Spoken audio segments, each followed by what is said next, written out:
Tonight, I want to focus on an obscure concept that has made its way into political discourse in the recent years. I'm talking about the woke right. What is it?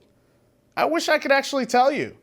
The main critique of this term is that it's, in fact, vague, amorphous, and bends to the will of the person who uses it, usually to attack or smear someone as too radical or too right-wing in their thoughts or ideas. Lots of ink has been spilled over the last year or as to warn readers of the scourge of the woke right and how it's especially popular amongst young people, particularly young men. Niche and obscure academics have used the term sparsely since 2021, though its use really took off after October 7th, 2023, when the Israel-Gaza conflict reignited. Many people started using the term to describe a very small but very vocal segment of the online right that could be considered anti-Semitic. But the term didn't just stay to that small segment. As I had mentioned, the meaning of the term is vague and amorphous, thus the targets of the term also started to resemble nothing close to who this term was originally used to label. So I don't want to focus on what it means or who has been smeared with that label. Instead, I want to focus on who is using it and for what purpose. The main concern after October 7th was that young Americans' opinions and sentiments towards Israel was sinking fast. CEO of the Anti-Defamation League, Jonathan Greenblatt, stated as much in this leaked audio with his donors and board members.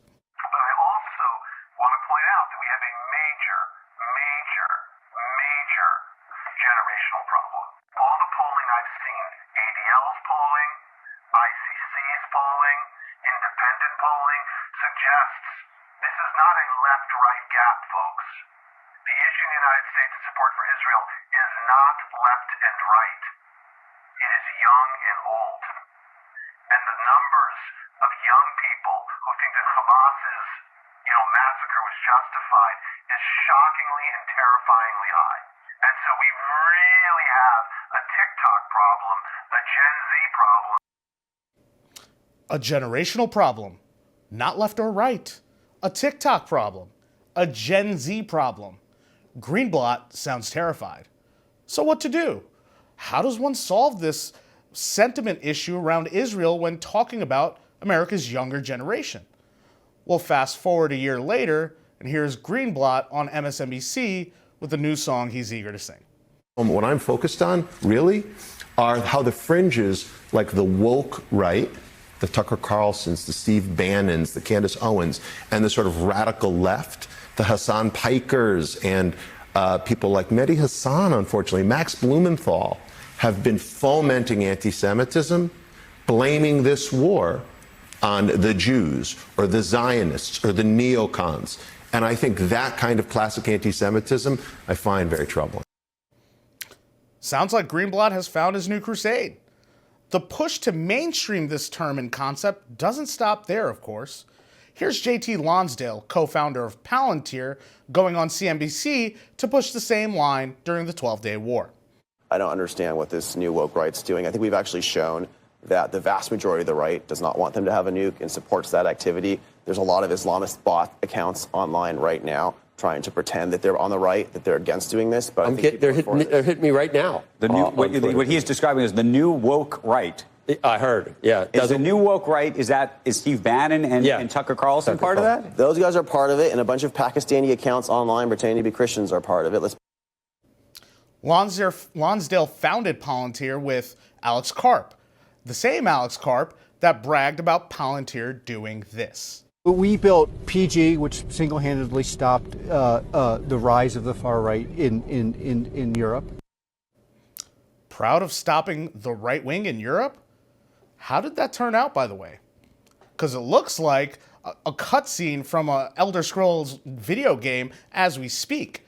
Make sure to thank Alex Karp for hellish scenes like this coming out of Scotland, since he's so eager to take credit for stopping the only people who could have prevented this scene from happening. What do you think Palantir intends to do to the right in America, by the way? I shudder to think. It doesn't stop with Lonsdale or Karp either. Matt Brooks, CEO of the Republican Jewish Coalition, an allegedly American political organization, has declared war on the woke right because he sees it as an existential threat not to America, but to Israel. But the bigger issue, and this is something that I've spent a lot of time thinking about and I've been talking to Prime Minister Netanyahu and others about, is the threat from the woke right is existential. And by that I mean, if we don't combat the woke right now, and if it follows the trajectory of what happened in the Democratic Party and gets a foothold and ultimately becomes the mainstream of the Republican Party, there is no party and nobody in politics to support Israel. Israel will be alone. Without a strong pro-Israel Republican Party, there is no support for Israel. If we lose the Republican Party, Israel has nobody. Those voices on the woke right have got to know that if you are MAGA, you are also pro-Israel. And if you want to try and argue that Israel is not an ally and Israel is a liability, well, let me just tell you, you're going to have to go through the Republican Jewish Coalition first. And rest assured, that concept has made its way all the way to the top of Israel's leadership. If you're telling me that there's work to be done on Gen Z and across the West, yes. And by the way, it's not only our job. We are, as your colleague Douglas Murray has said, we're the litmus test for the survival of the West, because these people are against the West. They're not for the West. They're against the West. And there's the horseshoe effect of the woke left meeting the woke right and challenging the basic precepts of Western civilization. And I think that has to be challenged not merely by Israel or by me, but by you. And I know that you're doing it, and I want to commend you for doing it. Well, we've certainly been challenging the woke right. It is incredibly important to note that Israeli Prime Minister Benjamin Netanyahu is the only head of government, the only leader of a nation to use the term woke right unironically in this manner. No other world leader has mentioned or uttered this term. None. Not even President Trump. Netanyahu gives the game away right there, that this is about America's Gen Z. This is about their sentiments towards Israel, and that combating the woke right will determine the West's survival. I want to say that it is highly inappropriate for the leader of a foreign nation to not only comment on the domestic politics of Americans, but then also incite rage and foment anger among our fellow Americans in response to domestic politics he doesn't like. It is not okay for foreign leaders to try and divide Americans for their own political interests. I have to ask, is the astroturfing of the term woke right a foreign influence operation being peddled by the Israeli government? That's exactly what it looks like. I know many countries try to influence our domestic politics, China, Russia, and the like. Guess what?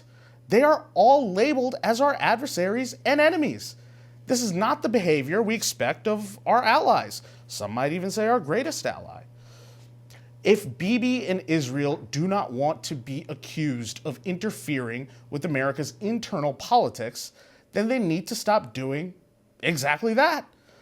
I don't think Israel came up with this woke right concept, but I do think that they cynically co-opted it for their national interests, and now want to use it to drive a wedge in not just American domestic politics, but particularly to divide up and destroy the MAGA right. This is not the type of behavior an ally of the United States should be engaging in. The only thing that Israel should be concerned with is if it has good relations with the American government, not particular factions within America. And so a word of advice to Bibi and Israel. Americans know you have big issues to resolve right in your own backyard, and we hope you bring the problems you face to a swift end. But when it comes to American domestic politics, listen to our founding father, Ben Franklin, and just mind your business. Joining me now is the man who wrote a piece for Chronicles magazine declaring the woke right crusade has already failed. He's the writer and host of Restoring Order, Patrick Casey. So, what do you think, Patrick? Do I have a case here? Has this term woke right been co-opted by the Israeli government, and are there others who have done the same by just co-opting it for their own purposes? Sure. Well, thank you for having me on. To answer your question, I think that a lot of different people who have problems with the direction that the right is moving in have gravitated toward this term woke right. First of all, I think that the term is completely ridiculous. I think that, there are some elements of kind of like the extreme fringe right that I certainly want nothing to do with, that are, all they do is whine and they say ridiculous things. And, maybe they do really hate Jews and that's all they want to talk about. But it's worth pointing out that the guy, as far as I can tell, came up with the term, or at the very least pioneered it, popularized it, James Lindsay, is referring to far more than just like some extreme freaks at the outer edges of the right. James Lindsay is someone that has made it very clear that no critique of liberalism is to be allowed, that anyone who is critiquing liberalism is therefore guilty of being part of this woke right. And the point that I'm getting at here is that I understand there's some people that there's stuff I see on the right that I disagree with. People should be very careful about using this term because it applies to a lot more. And in fact, James Lindsay has applied it to Yoram Hazony, who's an Israeli nationalist. This is saying that he's more loyal to Israel than America and things like this. So it's when you use a term that someone else has created and basically owns, you're picking up a lot of baggage and you might not be aware of it. So when it comes to Netanyahu, yeah, of course, he definitely sees that there's declining popularity and support for Israel in America, even on the right, not just on the left. And so I don't think he really knows any of that. I think someone just told him this is a good term that you should use to talk about people right of center who are critical of Israel.